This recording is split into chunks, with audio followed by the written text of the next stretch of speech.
Hello and welcome to my YouTube channel. Today's video is a little bit different because it's actually the end of June. And all of a sudden I realized I hadn't posted or shared at all what I had done with the Stars and Sparklers papers and kits that I have created, mainly using Cricut Design Space. These layouts are ones that I put out as kits at workshops, and June was a little bit of a mess here and we had to cancel our June workshop. So we're now running it on 4th of July, this Sunday. But I thought I would do a video and show what the projects are that I've put together and the kits that will be available. Usually when I create, I make a double page spread for everything. And I like to focus and make the pattern paper of a collection the feature of the paper, and I love this stripy paper, and it's got such a great texture to it that you can see it's not a clean stripe, and I love how this looks on a page.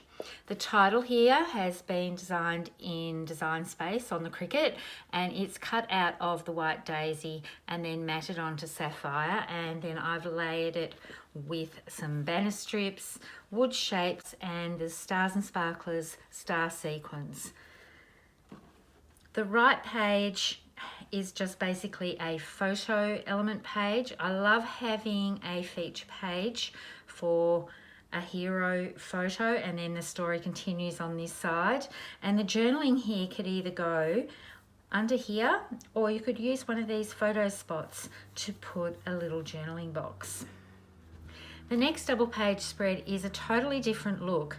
Now, with this first one, you'll have seen that there's all these lovely bright reds and whites, and there are blues in this kit, but I wanted to focus on the toffee print and this gorgeous star paper and give a lovely soft feel to this page, and I've brought in some mix-in paper elements to frame the layout out.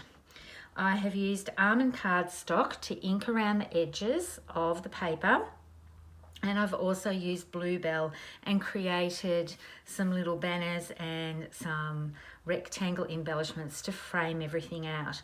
I've inked around each of these panels as well. And the wooden shapes are all in the core catalogue. So I've used the Love This Wood titles for the family and friends. I've got the ampersand symbol from the wood arrows, and then I've used the buttons and put those on the page as well. So 3 different wooden shapes, but I've brought them in together for this whole entire layout. Now, if you stay tuned to the end of the video, I'll do a quick demonstration on how I've quickly inked the edges of these elements on the page, and actually the base layer as well. But there's lots of dimension here. You could leave these parts off if you don't want dimension on your page, and you could stamp or use thin cuts to thin cut out a title. It's totally up to you. So, but with the pre-cut kits that I do, these pieces are all included as well. This double page spread has a lot of fun circles on it to give quite a lot of movement across the page, and I've designed one that has all of these pieces cut out. So you can see here that these are actually cut out of the circle shape with the Cricut.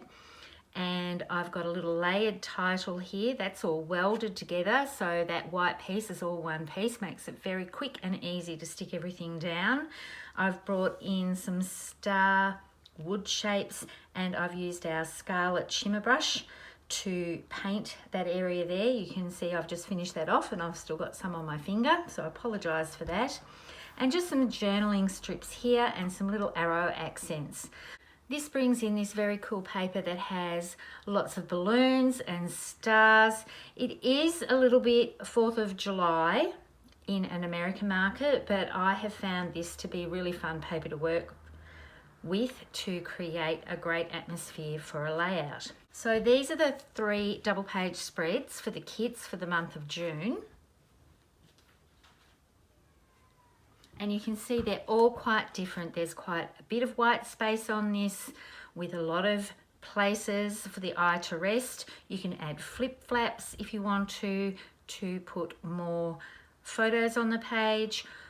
All the kits come with the mats, so it's up to you which orientation you want to put these. So the pages that I design are basically a guide, but you can follow this and put it all down very quickly, or you can add things yourself. So 3 totally different pages. So while I was doing this, the May June catalogue is just about to finish. I thought I'd just give you a recap with the Hillside Cottage collection as well. This is one of the layouts. There's actually a full process video on my YouTube channel showing how to put this together, but this has a little hidden journal box, so you can just pull that straight up from a top loading page protector and you can put a photo or some journaling there. And by using some foam tape on part of a zip strip here, it'll stop that from sliding right through to the bottom. And I wanted to run through the layouts like this as a recap, just to show you how different one paper pack can look by using the papers, introducing some wood grain and giving a totally different feel. So this is the flamingo colour, and it does look a little bit girly, but with the wood papers with it, you could put all sorts of different photos with these. And to give a totally different look, this is still the Hillside Cottage collection, but with the Bluebell gingham check paper, and I've swiped across here with white ink. There is another full process video that you can watch for this on my channel. I'll link to all of those at the end of the video. And this is the, I suppose, the hero paper of the Hillside Cottage collection. So you can see here, by using this on an angle, it just creates a fluid sort of motion to bring your eye in and have a look at all the photos that you can fit onto this page.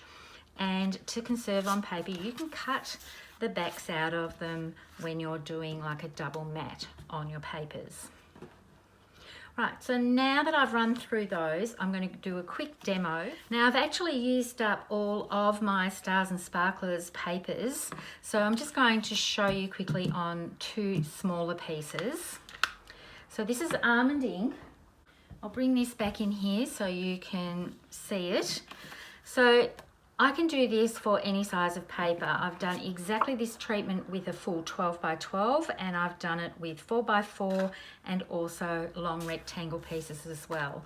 You can use a sponging tool. We've got the little blending tool that you can do and dab in here and ink around the edges. You can do it with a sponge dauber, but for these ones I really wanted quick and complete pages, so I just got my paper and I ran it along the edges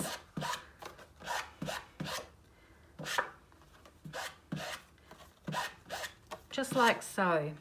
So you can see this is left some inking around the edges, but then I wanted to bring in a little bit more ink around here, so I've just dragged it along and pushed it down so that it flattens out just a little bit, and you can control it a little bit as to how much you want to see, but you can see you get totally different effect just by dragging that in and giving a little bit more texture to the edge of your paper. Now you can do this with pattern paper as well, and I've done that with all of these squares behind here and also this mix-in piece. So it's exactly the same thing. Just going around, dragging your paper through, and where you want more to come in, you flatten the paper out more. If you want to keep it a nice sharp edge, then you would keep your paper more on an upright angle. But if you want more texture to come through, just flatten it out and you will get more. There's no right or wrong. You can see here, it's actually, I've brought it in even further onto this so that when I journal, there's a bit of texture behind the journaling as well. I'll just bring in a piece of white cardstock and you can see exactly how that looks.